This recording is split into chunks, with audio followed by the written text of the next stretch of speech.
Hello, I'm Jonathan Ross. The documentary you're about to watch means an awful lot, to me at least. It's probably the most personal programme I've ever been involved in, and it deals with a subject that I find intensely fascinating, compellingly important, shamefully unexplored and largely undocumented. It deals with the history of comic books and the history of one comic book character in particular.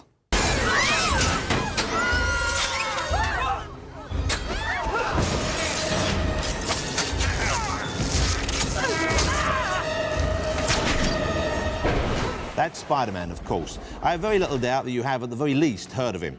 He's very famous. Spider-Man is one of those handful of fictional creations who is instantly recognisable the world over. An entertainment brand worth billions of dollars to the company that own him, but not, of course, to the men who created him back in the early 60s. In fact, of the two men most directly linked with the creation of Spider-Man, one of them receives hardly any credit at all, has accepted no money from the millions of dollars generated by the movies and the endless stream of merchandising that accompanies them, and lives a modest, intensely private life in New York City. He's never given an in-depth interview to anyone. He hasn't really spoken about the creation of his work ever. And yet his artistic talent and brilliant body of work have probably given me more pleasure in my life than any other person working in any of the entertainment industries. His name is Steve Ditko, and I'm going looking for him.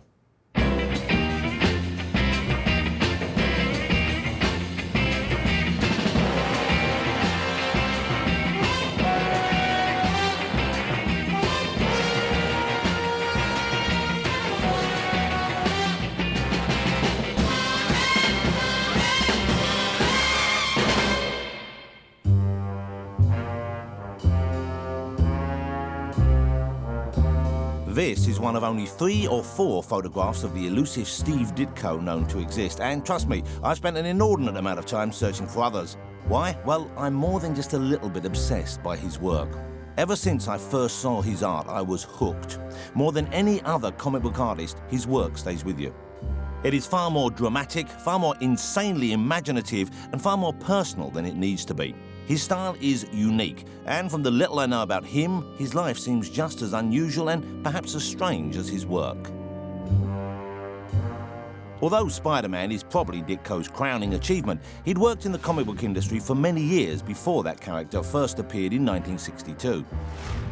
And he continued creating bizarre and colourful characters for many decades after he stopped breathing life into everyone's favourite wall crawler.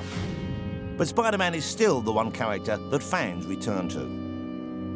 Now, Spider-Man was different. He was about as far removed from the chisel-jawed adults like Superman and Batman who previously dominated the scene. Spider-Man was a character that puny, bespectacled comic book fans like me could directly relate to. Superman was an all-powerful alien. Batman, an orphaned multi-millionaire who lived above a cave filled with jets and cars and shared his life with a young boy in tights. Nice work if you could get it, but clearly fantasies. Spider-Man, on the other hand, was a puny, unpopular teenager who lived with his old aunt and uncle and endured the same kind of hell every day at school that most of his readers did. We loved him because before he had the good fortune to get bitten by a radioactive spider, we were him. My love of comic books goes back to when I was a kid. This is me enjoying one of my favourites back in 1969. Although actually, I wasn't really that cool, I'm afraid, so you're going to have to go, mate. I was more like this. Come on in. Yeah, enjoy that.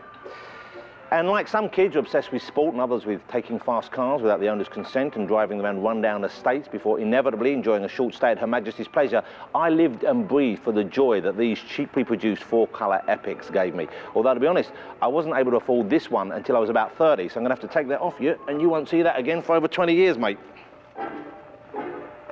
You might think I am alone in my adoration of Spider-Man. You might think that I am somehow socially or emotionally retarded to still have such great passion for something aimed essentially at children and created almost 50 years ago. But I am not alone. I begin my quest to discover more about Steve Ditko right here in London. Isn't that a great cover? Look, you know. Now, the easily upset among you might wish to turn away. You see before you 3 grown men indulging themselves in their passion for comics in a room I have at home dedicated to those 4-colour masterpieces. My name is Paul Gambaccini, and I am a Steve Ditko reader since 1960. Paul loves the early Spider-Man books as much for the human drama they contain as the superheroics. It's the ultimate soap opera. It was really probably the first soap opera for us, school students, that we ever were exposed to. They had personal problems. They weren't just invulnerable heroes who had a weakness such as the color yellow or green kryptonite. These were characters whose problems were they loved an old woman who they had to support, Aunt May in this case. What made Ditko's Spider-Man so different was that these problems were the problems that the audience had. He was in high school, so he had to struggle to get good grades, but after the murder of Uncle Ben, he had to earn enough money to support himself and Aunt May. So he's the breadwinner. Plus he's a student, plus he's a superhero. Oh my God, how do you do all three at once? Oh, yeah. Oh, lovely. Yeah, yeah. Just like Paul and myself, Mark Millar is also a big Ditko fan, and in 2004 he realised his dream of becoming the first and thus far only Brit to write the Spider-Man series.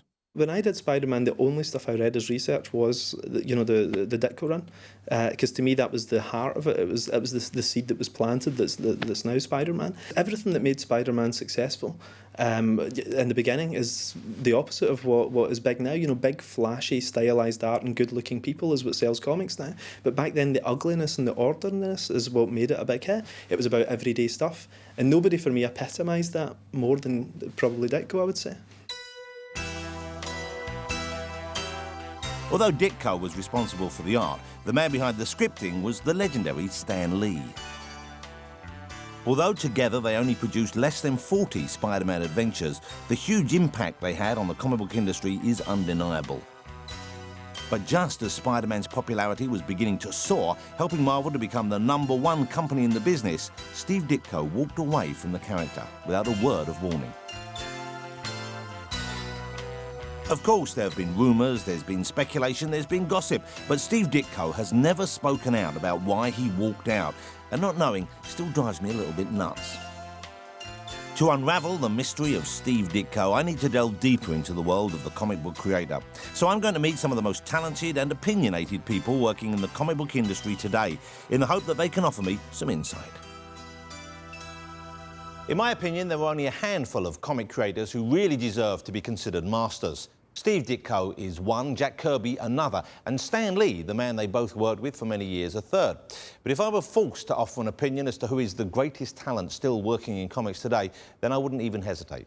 His name is Moore, Alan Moore, and like me, he's a Ditko fan. But unlike me, he chooses to live and work in Northampton. I've had my jabs. Northampton, here I come. Along with Frank Miller, Alan Moore is widely regarded as one of the saviours of the modern comic book. He released Watchmen in 1986, reinventing the graphic novel with its dark and twisted view of humanity. At Overston Park, Northampton, the Caravan Club holds its annual rally with hundreds of caravans from all over the country, and it's an ideal holiday for the kiddies. Now, I wonder what's behind that screen. My name is Alan Moore. I am a comic writer and magician living in Northampton. I probably first encountered Steve Ditko's work when I was 7 or 8. I probably wouldn't even have known that it was Steve Ditko at the time. There was a kind of elegance, a tormented elegance to the way that his characters stood, the way that they bent their hands. There was something even in the 9-panel page grids that he used to habitually use that brought a kind of claustrophobia, a kind of paranoia to the work. His characters always looked very highly strung. They always looked as if they were on the edge of some kind of revelation or breakdown. There was something a bit feverish about Steve Ditko, and I pursued my love of Ditko well into adulthood, and it became a kind of low-level addiction. And there was something about the way that Ditko handled a superhero in Spider-Man which made it a feature of the urban landscape. In Superman and Batman, buildings were just to be flown past.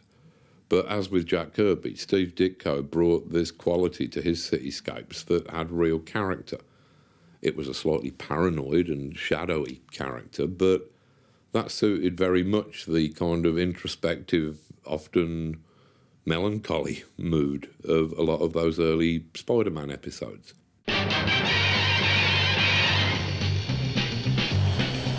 Spider-Man, Spider-Man. New York was an inspiration for Ditko.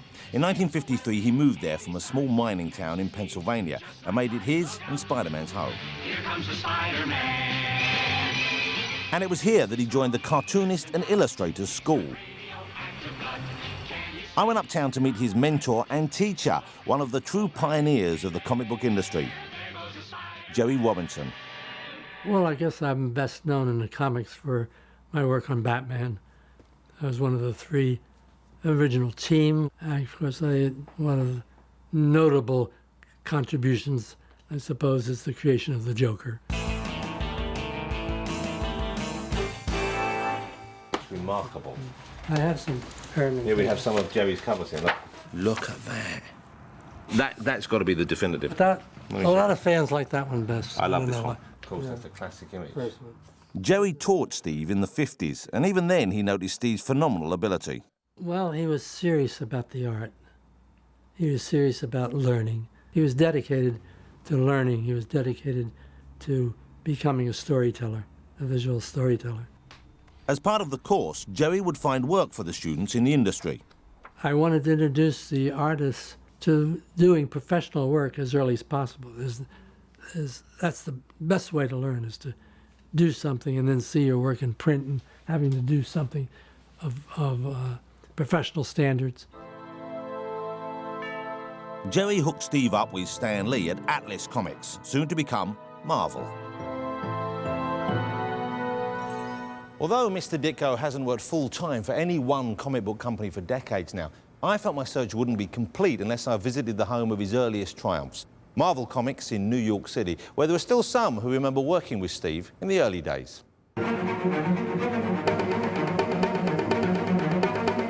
Although today Marvel is a multi-million-dollar organisation, back then, when Steve joined in 1956, there were just a handful of artists. Notable amongst them was the great Jack Kirby, widely accepted as the most influential comic book artist of all time.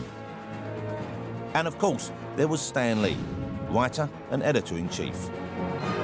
Apart from the comics, one of the few documents of that time is this rather strange record that Stan Lee made for the ever-growing Marvel readership. Okay, out there in Marvel-land, face front, this is Stan Lee speaking. You've probably never heard a record like this before because no one would be nutty enough to make one with a bunch of offbeat artists, so anything is liable to happen. You belong, you belong, you belong, you belong to the Merry Marvel Marching Society.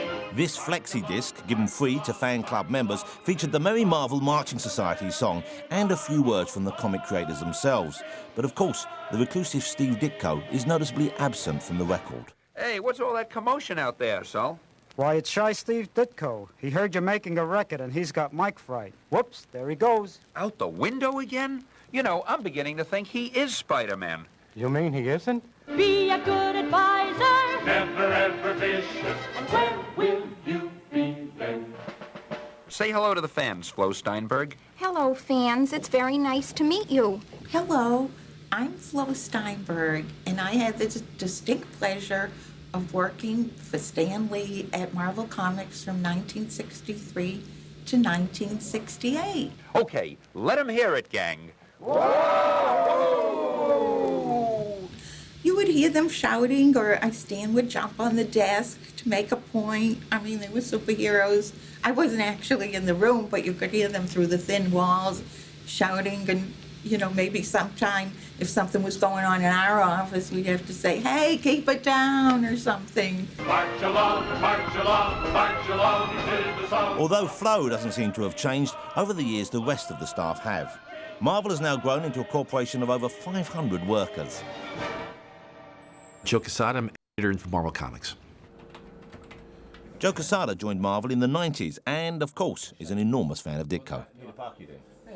Between Kirby and Ditko, you had probably two of the best masters in the field. You know, Kirby with the way that his characters moved in that very big, over-dramatic sense, and Steve with a much more subtler approach, but yet creating iconic imagery like Spider-Man shooting the webs.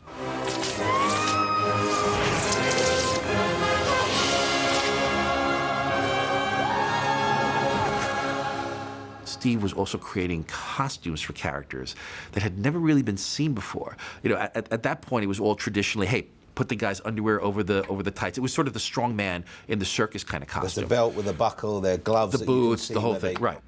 And yet Steve created this bizarre, and I could only put it in the time and place, because to me, I see Spider-Man now and it's commonplace. But I could only imagine when this was created in '62 that people were looking at going, that's the weirdest costume ever. And his face is covered, which is, you know, a huge change from what has come before, where usually characters, if they're going to be masked, they wear the cowl, or the little domino mask kind of thing. That's one of the reasons why Spider-Man is so relatable. When he puts on that mask, he could be anyone. Cool Spidey outfit. Thanks. Where'd you get it? I made it. Looks uncomfortable. It gets kind of itchy. In the years following Steve Ditko's decision to leave Spider-Man, the character's popularity continued to boom. There was this rather poor animation series in 1967, although, admittedly, that's one hell of a catchy tune.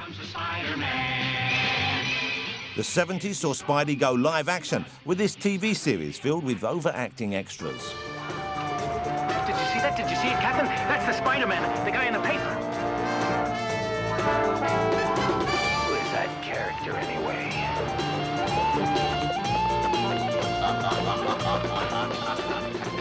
And this rather brilliant oddity from Turkey shows a different side to Spider-Man, casting him as a ruthless, evil sadist.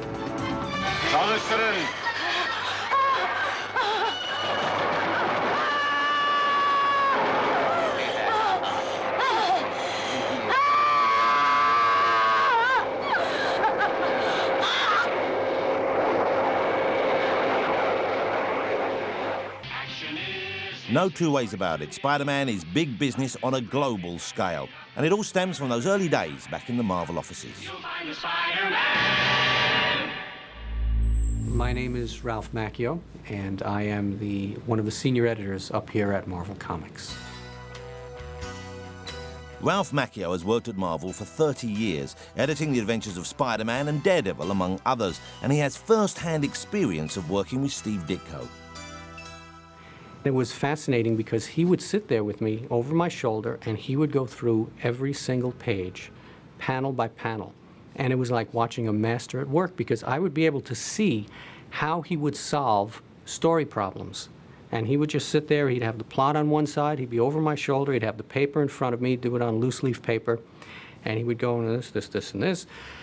The writer had a problem here, and I solved it this way. And you would just watch this guy, who was really a genius at storytelling, solve all these problems. And then once I approved it, as if I was ever not going to approve anything Steve Ditko did, he would take it, he would go away.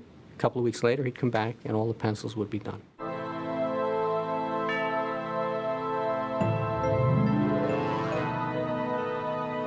Although we've spoken almost exclusively about Spider-Man, there was another creation of Ditko's that was cleaning up with the fans. He was never as popular as Spider-Man, never will be, although he continues to crop up in other comic books, and every few years Marvel Comics dust him off and give him a new series. He was a surgeon, perhaps the greatest in the world, but he was vain and proud and callous towards others. Then a car crash left him with paralysed hands, a genius no longer able to perform. And so he went in search of a cure, finding salvation of a different sort, and in the process becoming a master of a different skill, the occult. I give you Doctor Strange, master of the mystic arts. Doctor Strange first appeared in July 1963 as the backup feature in Marvel's Strange Tales. When you open the first Doctor Strange story, the Nightmare story, and there's this rain on the window pane, and you pull in on this guy who obviously cannot sleep, you're immediately sucked into the story. It's got this film noir kind of quality to it. The panels are small, but yet at the same time, the landscapes are expansive. When Doctor Strange gets into his ectoplasmic form, goes into the nightmare dimension, you begin to see these shapes, and you begin to see these geometric things, and it's just incredible. I don't think any other artist would have dared have pages where there are just little pathways into shapes I mean, Doctor Strange is going into some other place, and it's a shape. Doctor Strange's entire universe, with all of these psychedelic floating giant mouths and cubes and spheres, you suspect that probably Ditko was investing an awful lot of his own personal symbology in just the odd floating shapes in the background. He really is almost being psychedelic before people took drugs. Hello, my name is Kat Ironwood, and I've been involved in comics as an editor for many years. My interest in Steve Ditko goes back to my teenage years when I first was reading Marvel Comics, and I loved Doctor Strange. I saw Spider-Man and I liked it, but Doctor Strange just sort of did something for me. It was very exciting to me because it was so unusual. Me and my friends who were Ditko cultists, who were hippies, who used marijuana and psychotropics of various sorts, DMT, LSD, psilocybin, mescaline, peyote. We certainly believed that Steve Ditko was on drugs. If you read the Tom Wolfe's Electric Kool-Aid Acid Test, a lot of the characters in there would take the Doctor Strange comic and they would look at the pages and they would start dropping acid.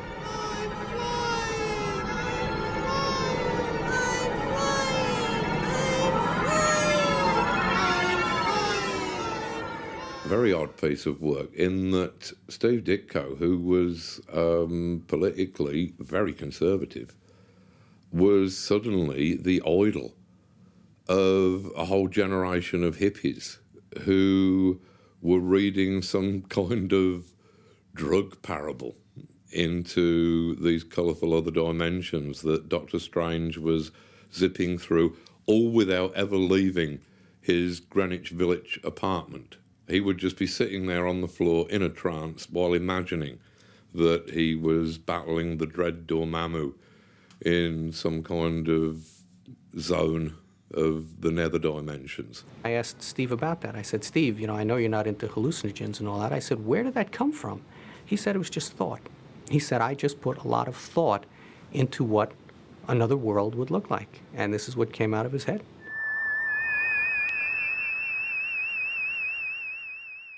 But there are things about Ditko that are unusual, and there are people who seek those unusual states by taking drugs, and there are people who were sure that Steve Ditko had taken drugs, but I don't think it's so. I think that Ditko just had an unusual mind. In the name of Rael, scourge of demons, I command you, begone. Say it. In the name of Rael, scourge of demons, I command you, be gone. Must be exactly those words. How do I get back? On the astral planes, action follows thought. Will yourself to return to Earth. Hold the thought in your mind, and you'll come back. When does it begin? Now.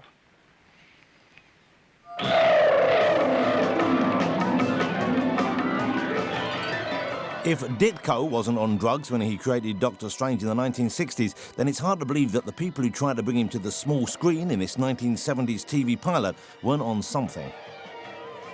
There was a Doctor Strange pilot. I don't know if you ever saw that.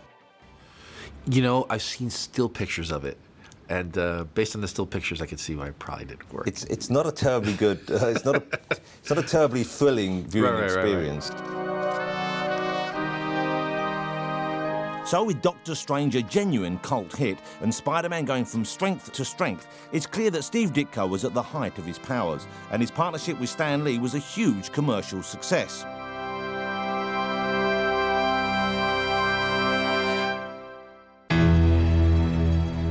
But in a move that surprised everyone except presumably Ditko himself, he walked away from both those comics and Marvel without a word of warning. He was never to illustrate an issue of Doctor Strange or Spider-Man ever again. It was the equivalent in the comic book world of John Lennon leaving Paul McCartney after releasing Help. And to get to grips with the most mysterious moment in comic book history, I'd like to introduce another great comic book creator and big Ditko fan. My name is Neil Gaiman. I'm a writer. One of the things I write is comics. Neil has worked for all the major comic book companies and is the creator of the sublime Sandman. He believes that Steve may have walked out on his collaborator Stan Lee for political reasons. There are famously a number of issues that they clashed over. Stan is meant to have looked at comments of Ditko's where Spider-Man is swinging past protesters, and he's meant to be saying things like, now just look at those dirty hippies down there. And Stan would go in and give him a word balloon that says, hey kids, I'm with you, or whatever. And you feel that, you know, politically, there's a wonderful sort of clash there between swinging Stan Lee and magnificently uptight, world-class uptight, impossibly uptight Steve Ditko.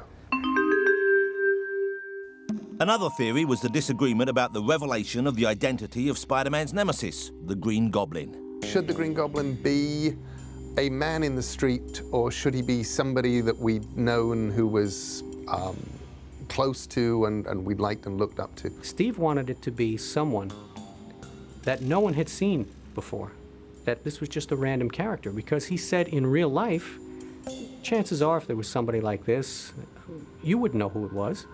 But Stan felt for dramatic purposes, if you reveal who the Green Goblin is, it has to be someone in the cast. I've heard the Green Goblin story too, that he didn't want the Green Goblin to be Norman because he felt it was, you know, what are the chances that your arch nemesis is your best friend's father?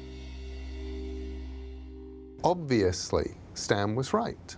Stan's instincts as a storyteller were absolutely spot on. But Steve was pretty adamant about that. He felt, no, in real life, this is not the way things would go.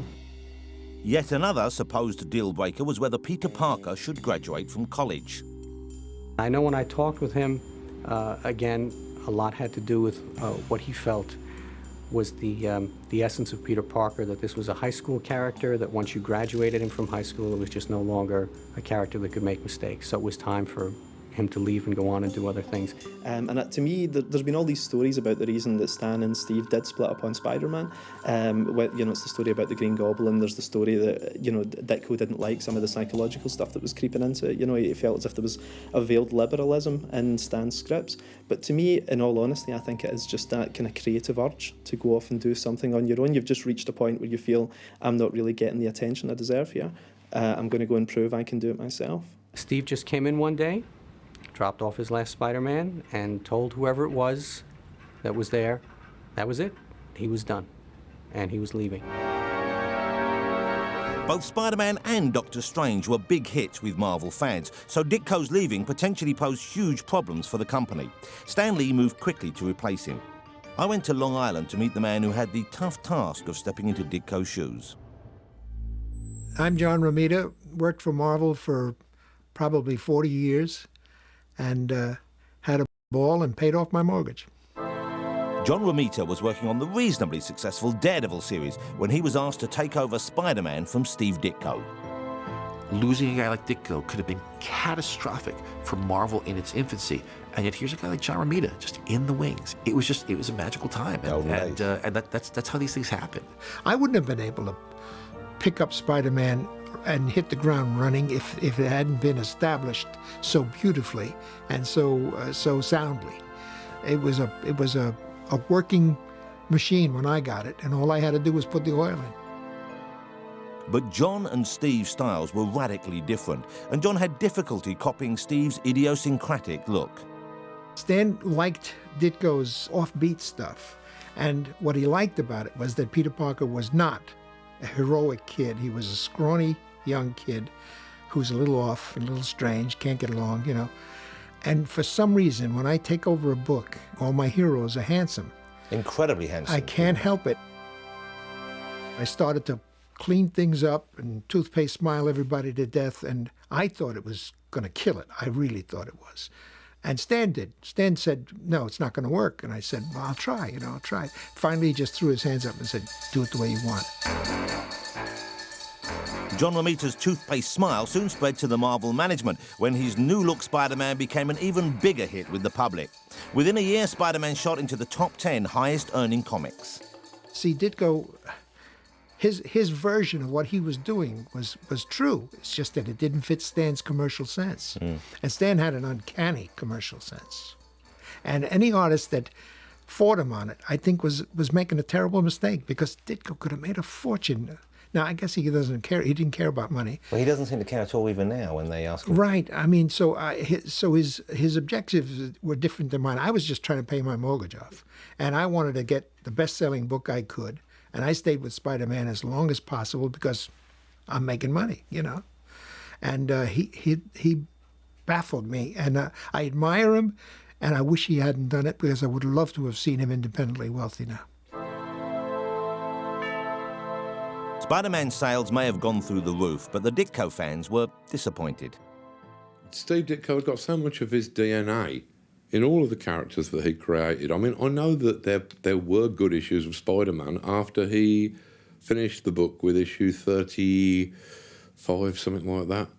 I know that John Romita did some very good work on Spider-Man, but I kind of lost interest with the first non-Ditko issue, because the character was so much a part of Ditko's world that it looked kind of dull when it was an ordinarily muscled man in a Spider-Man costume.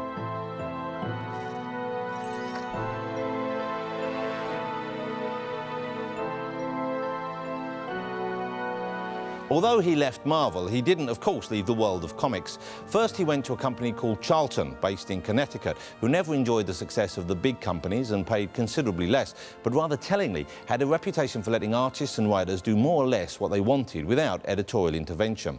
And it was at Charlton that he created a bizarre character who, I believe, gave us our first glimpse of Ditko's peculiar worldview: the Question. The Question was a detective named Vic Sage, whose only real powers were his unwavering moral compass and his intelligence. Donning a featureless mask, he would release a special gas that turned him into the Question, ready to fight crime in any way necessary.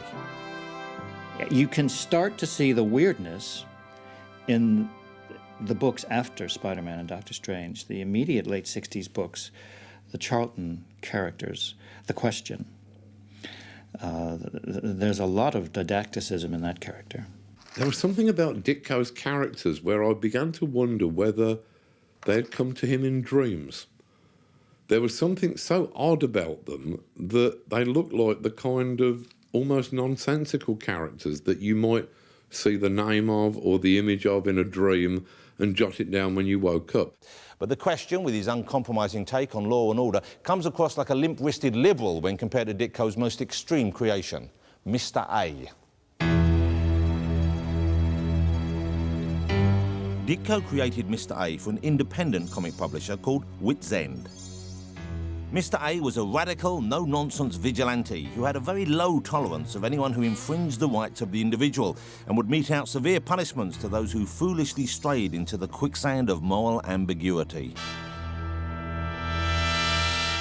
Anybody who'd even committed the merest of crimes was wandering into this poisonous grey area. They were tainted, and they could only expect the kind of terrible punishment that his Mr. A was likely to mete out to them.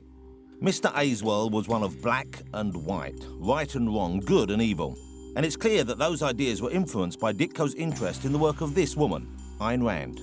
You see, my main interest and purpose, both in literature and in philosophy, is to define and present the image of an ideal man.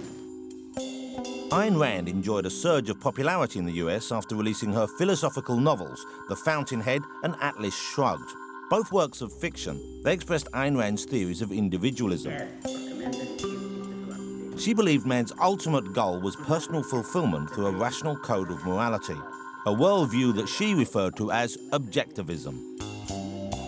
Steve was profoundly influenced by objectivism and used his art to spread the word in the form of Mr. A. Mr. A's black and white card symbolizes the law of identity. It identifies the two moral potentials possible, the good and the evil. And by one's chosen action, the best or the worst potential can be actualized.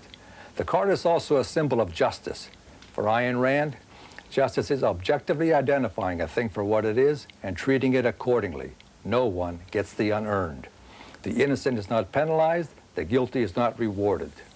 You know, Steve Ditko obviously would like me to read these and see the light and step into the light and become an objectivist and become an Ayn Randian philosopher like what he is. And instead, I wind up reading them as something closer to classic American outsider art. They move more into the realm of just sheer beautiful, wonderful, straight from the heart American barking madness than I think, and that's the level on which I appreciate them. They don't even pretend to be stories. There is good, there is evil, there is no grey area. One of the stories that I remember hearing, I think from Marv Wolfman, about Steve Ditko was him going to visit Steve Ditko when I think Steve was living above a thrift store somewhere in New York, and they'd had a pleasant conversation, and before Marv Wolfman left, Steve Ditko said, I just want to show you something. And he took a little white, empty calling card and took a magic marker, drew a line down the middle, and shaded one half of the card in black and said, there is white and there is black and there is nothing in between.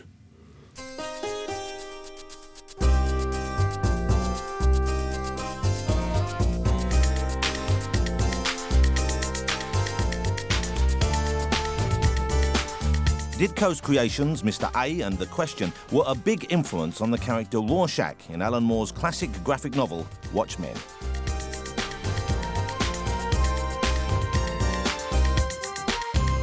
The most unpleasant right-wing character is Rorschach. He almost ends up as the hero of the book. He's certainly the character who seems to have the most ferocious integrity. Even if his politics are completely mad, he has this ferocious moral integrity that has made him one of the most popular characters in the book.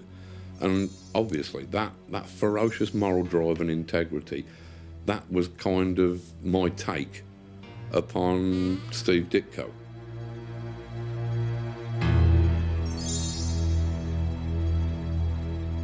Somebody had been interviewing Ditko and had said, have you ever heard of this book, Watchmen? And he said, what's that? And they said, well, it's got this character in called Rorschach. And he said, oh, yes, Rorschach. He's like Mr. A, except he's insane. Most of Ditko's fans found the character of Mr. A tad extreme, and I suspect that many were shocked to realise that Ditko's politics were somewhat different to their own.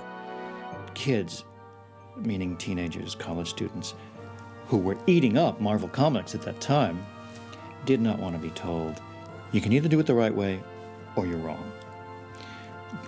Young people don't like to be told that they're wrong, and Steve was being too stern for them, and he lost them. And he never got it back. Steve Ditko's return to mainstream comics and more obviously commercial characters came in 1968 when he joined Marvel's biggest rivals, DC, and served up two typically offbeat new creations, The Hawk and the Dove and The Creeper. The Hawk and the Dove seems to be an attempt by Steve to dramatise the two opposing sides of the debate over the Vietnam War. The Hawk side of the equation is perhaps a little bit non-intellectual, perhaps a bit headstrong, but he's a big, rugged, can-do action hero. The Dove half of the equation is a simpering, effete character in a lackluster blue and white costume. And all he does, he doesn't get into fights, he stands around and agonises about the need for violence. It was obvious where Ditko's sympathies lied in the equation. He then baffled everyone with a creation known as the Creeper, a superhero with strange powers. Basically, the only thing that the Creeper had going for him was his freakishness. He just used to sort of jump around in a yellow and green and red garish costume laughing. And this seemed to be his major superpower, that he could laugh at will.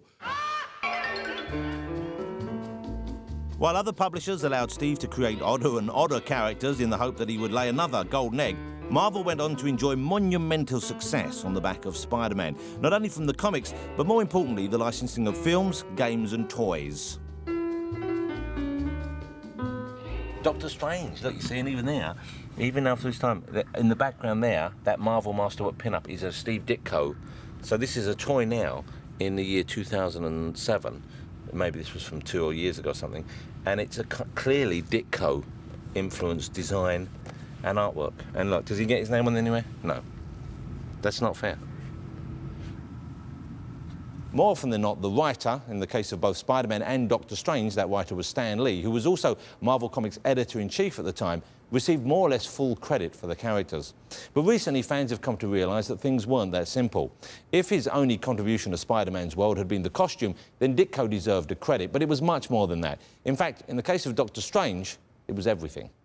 There does exist a hardcover anthology of Steve Ditko called Marvel Visionary Steve Ditko, and in the introduction, it prints a postcard that Stan Lee had sent me, which I gave to the comic reader, saying that we've got a 5-page filler coming up in Strange Tales. Nothing great, but we might be able to do something with him. It's by Steve Ditko. It's called Doctor Strange. 'Twas his idea. 'Twas Steve's idea. That's a quote. And Marvel have even printed it. So we now know for sure that was Steve's idea. I mean, Steve Ditko, as far as I understood it, has lived in some very reduced circumstances throughout his life.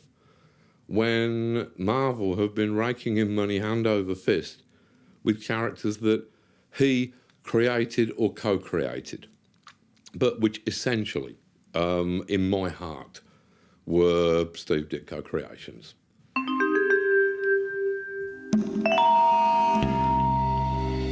When I was with a local band that we'd put together about 10, 15 years ago now, called The Emperors of Ice Cream, we had this song called Mr. A.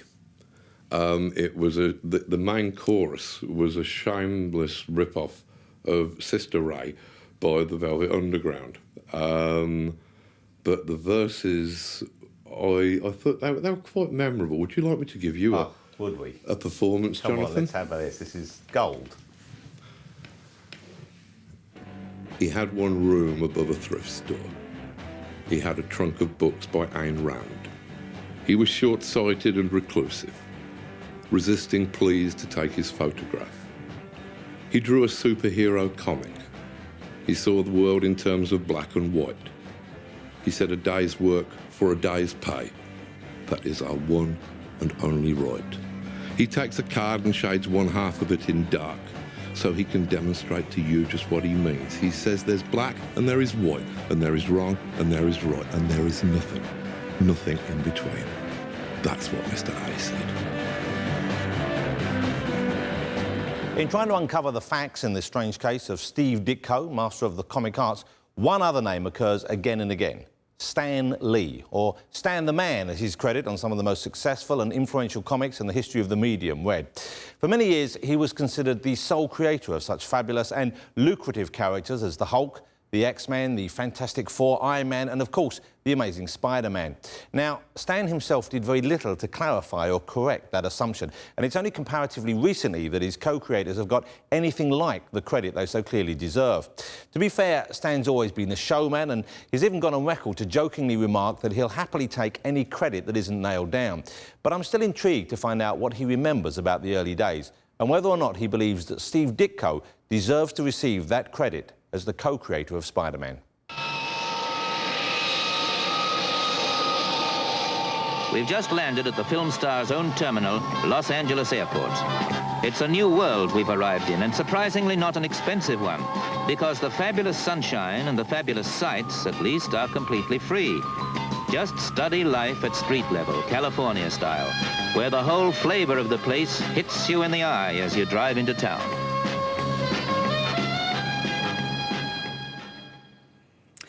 Hi, my name is Stan Lee, and I was the head writer, editor, and art director at Marvel Comics for many years. I thought up the Fantastic Four, and it did well. So we did another book called The Hulk, and then we did Spider-Man and the X-Men, and on and on. And of course, on the seventh day, I rested. Now, it would be easy to make Stan Lee out to be the villain of the piece, but I can't bring myself to do that, not least because it would be unfair. He co-created all of these characters. He wrote some of the greatest Marvel comic books of all time, and the fact that he takes the credit for doing so is absolutely right. I just wish that he would share it out with the guys he worked with a little more. Steve and I worked beautifully together. I think, as far as I was concerned, he was the perfect collaborator. His artwork was superb. His story sense was brilliant. His continuity, he drew things you thought you were watching a motion picture from panel to panel. I mean, he was a joy and a delight to work with. I was heartbroken when Steve finally stopped working with us. In the very beginning, I would come up with a rather detailed plot, tell Steve what it was. He would draw the strip any way he wanted. I didn't give him a complete script. He'd add a lot of things that I hadn't even thought of. And then I would get the pages of artwork, and I would put in the dialogue, trying to give everything and everyone the personality that I wanted them to have. As we moved along, I saw that Steve was so good at story that little by little, I had him come up with most of the plots. I would only say to him something like, hey, let's use Sandman as the next villain, and let's have Sandman try to kidnap Mary Jane, or whatever it was. I might not say any more than that, and he would do the story, give it to me, and then I would try to hold everything together with my dialogue and captions. Again, after a while, I wouldn't even say that much to Steve. He would just go and do whatever story he wanted, bring me the artwork. It was like doing a crossword puzzle. I'd get the artwork. It was all something I hadn't seen before. I didn't know what to expect, but it was up to me now to put the words and captions and sound effects and whatever in and make it seem like a cohesive whole. In the past, Stan Lee has often been referred to as the sole creator of Spider-Man, something that has upset the publicity-shy Steve Ditko. He had complained to me a number of times when there were articles written about Spider-Man which called me the creator of Spider-Man. And I had always thought I was, because I'm the guy who said, I have an idea for a strip called Spider-Man, and so forth. Steve obviously felt differently, and in 1999, in a small fanzine, he depicted the two sides of the story as he saw it. This is his only known response to the claims that Spider-Man was solely Stan Lee's creation. Steve had said, having an idea is nothing, because until it becomes a physical thing, it's just an idea. And he said it took him to draw the strip and to give it life, so to speak, or to make it actually something tangible. Otherwise, all I had was an idea. So I said to him, well, I think the person with the idea is the person who creates it. And he said, no, because I drew it. Anyway, Steve definitely felt that he was the co-creator of Spider-Man. And that was really, after he said it, and I saw it meant a lot to him, that was fine with me. So I said, fine, I'll tell everybody you're the co-creator. That didn't quite satisfy him, so I sent him a letter. I put it in writing. To whom it may concern, this is to state that I consider Steve Ditko to be the co-creator of Spider-Man along with me, something like that. And I sent it to him, and I said, you can show this to anybody you want to. And I found out that Steve still objected to that because he felt I used the word consider. I consider Steve to be the co-creator. Apparently, he felt that wasn't definite enough. So at that point, I gave up. I mean, we just, I haven't spoken to him or heard from him since, I don't think. But do you yourself believe that he co-created it? I'm willing to say so. That's not what I'm asking you, Stan. No, and that's the best answer I can give you. So it's a no then, really? Pardon me? So it's a no then? No, I really think the guy who dreams the thing up created it. You dream it up and then you give it to anybody to draw it. I mean... But if it had been drawn differently, it might not have been successful or a hit, I suppose. Yeah, but then I would have had created something that didn't succeed. Valid point.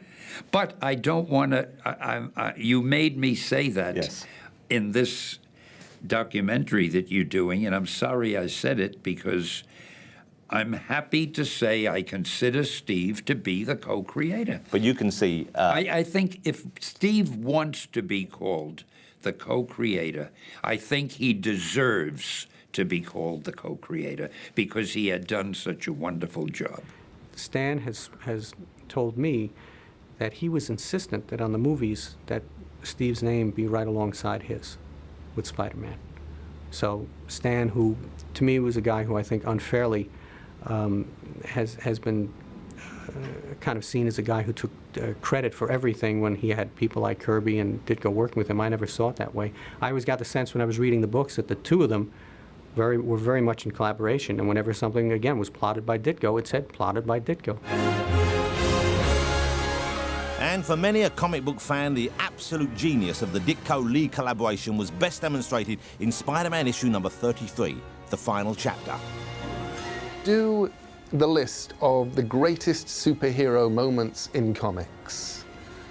Up there, probably at number one, certainly in the top 2 or 3, is Spider-Man crushed by the weight of the fallen masonry, summoning his inner reserves and realizing that, you know, he can do it. And it's a pure Ditko moment as he pulls himself up. Even the cover is great. It's just a word balloon-less image of Spider-Man struggling to lift the machinery while the water's dripping down on him. Steve, and it had nothing to do with me, this was all Steve's idea, when he brought me the pages, he had devoted something like 3 full pages just showing Spider-Man pinned under that heavy weight and trying his best to extricate himself.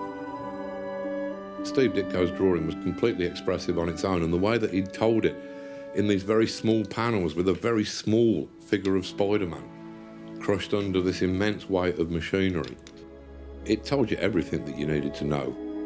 Because he changes the shapes of the panels, he creates the sense of both forward motion in time and the growing importance of the moment, added to the increase in effort that Spider-Man is making. There were scenes of him like that and like that. I've got to get it off. I've got to get free for 3 pages.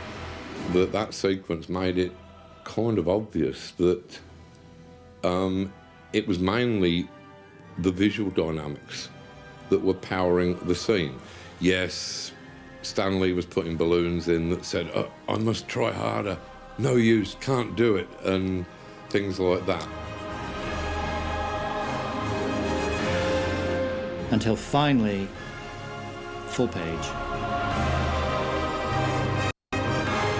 he lifts the machine off. It's so brilliant a use of the medium.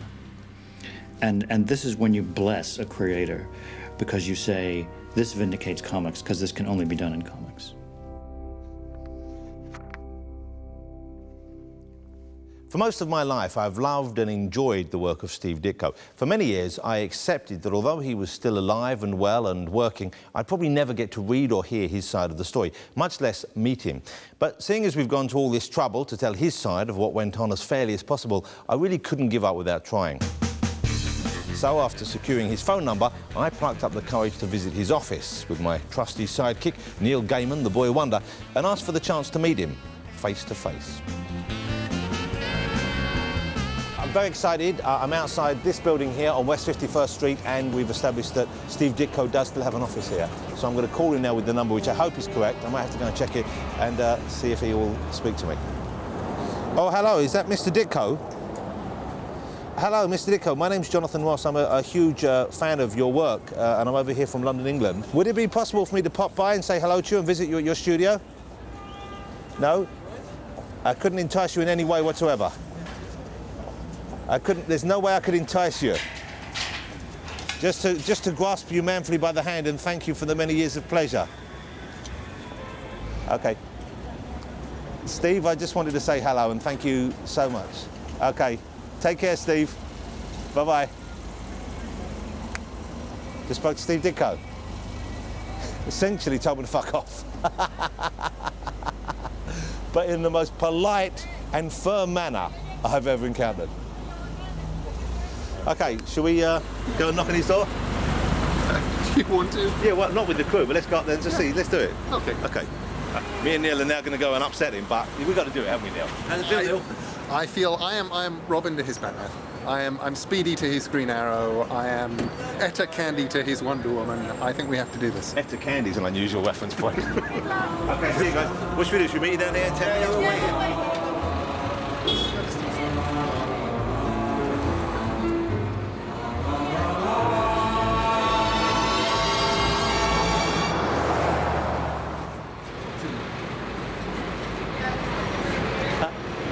Just went and shook Steve Ditko's hand and had a long chat with him.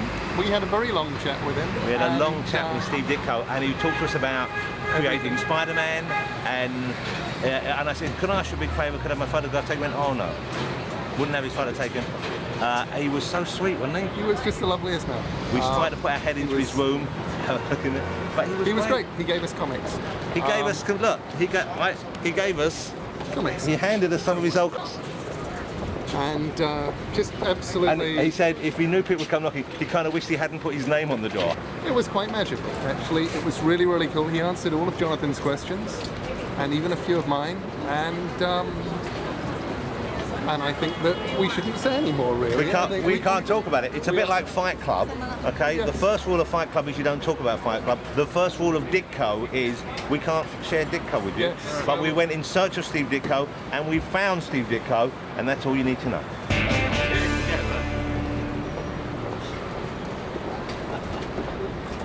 Steve Ditko was an original voice, both in his drawing style and in his writing and his politics. And I would say that today's audiences, if they're going to see things like the Spider-Man films, they should be painfully aware throughout every moment of the film that this is a character that was created by this extraordinary artist, Steve Ditko.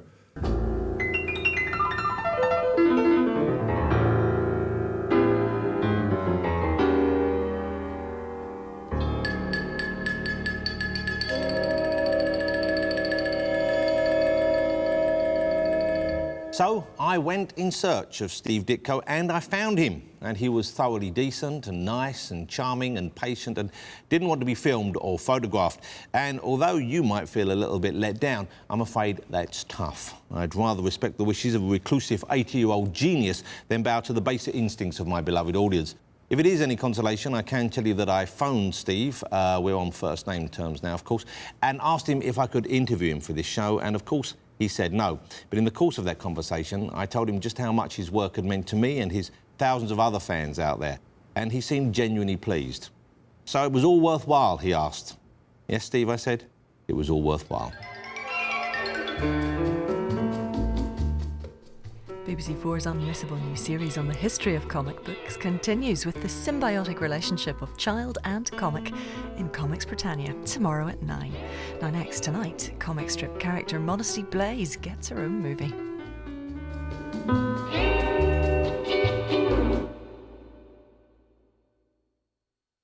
News podcasts. Radio Week, coming in October.